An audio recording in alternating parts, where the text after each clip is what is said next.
Noodle Art Reboot is a promising new skill that provides a piece of tribute powder back on any turn you summon a level 7 or higher boss. This allows us to feel the effect of Extra Spice the Elite Noodle Ninja, which I have found great success with.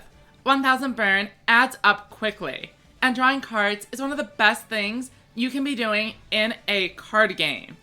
In my experience, this card outperforms Spice, our other boss monster, as Spice requires 4 normal monsters in the graveyard and a full field of pyros to gain over 1000 attack.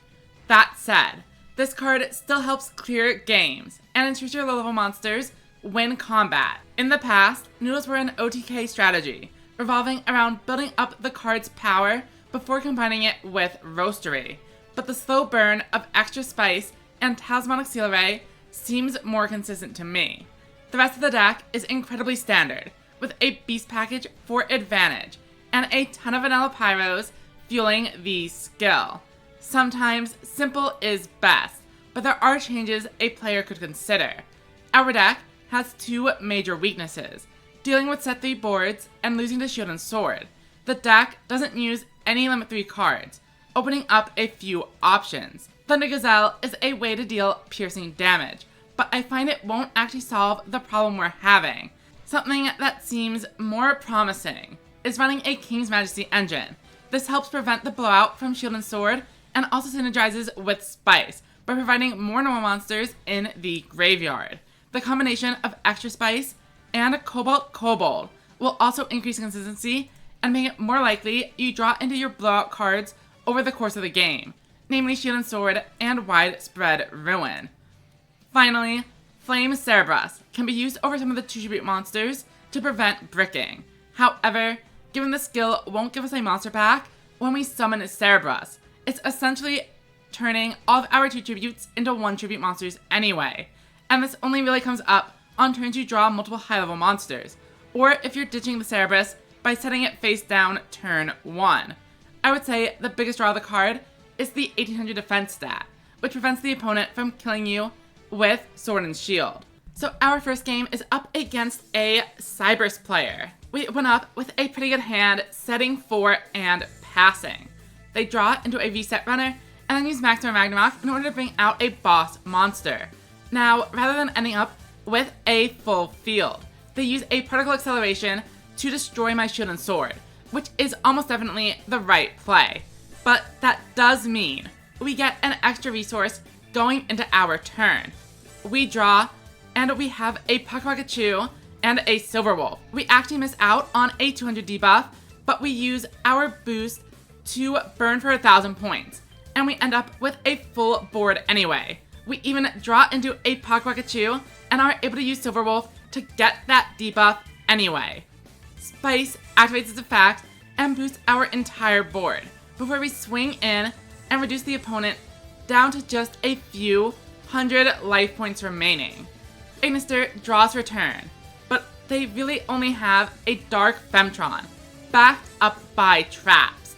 They clear out Spice the Elite Noodle Ninja, but this game is basically over. We can burn for another 1000 points, and after we draw into a Talismanic Seal Ray, we are guaranteed to win. They go ahead and concede. Our next game is up against Death Doom Requiem.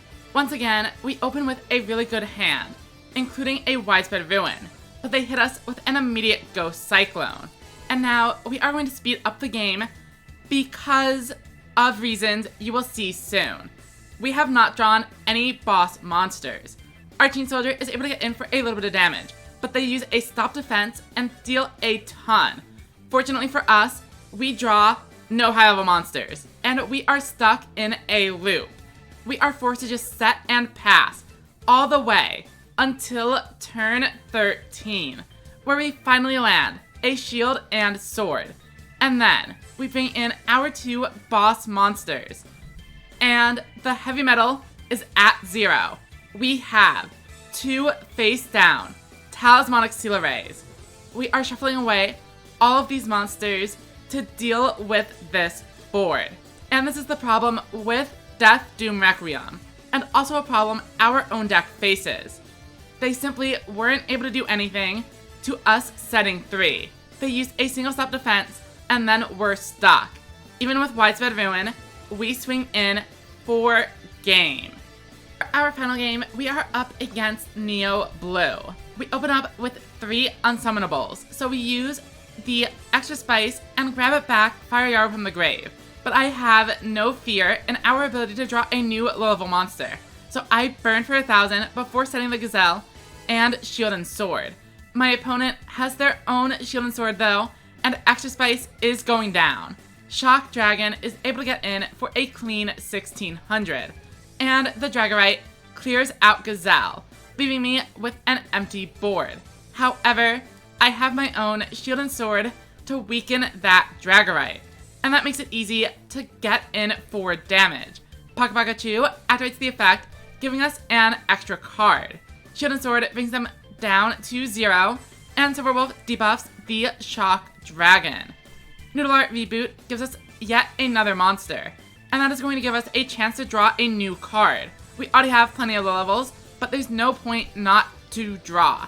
Unfortunately, it is just another vanilla, so we summon out Silverwolf, provide an additional debuff, and swing in. Our opponent takes a ton of damage, and if they don't find a lethal this turn, we are guaranteed to win with our extra spice. They cannot set 3.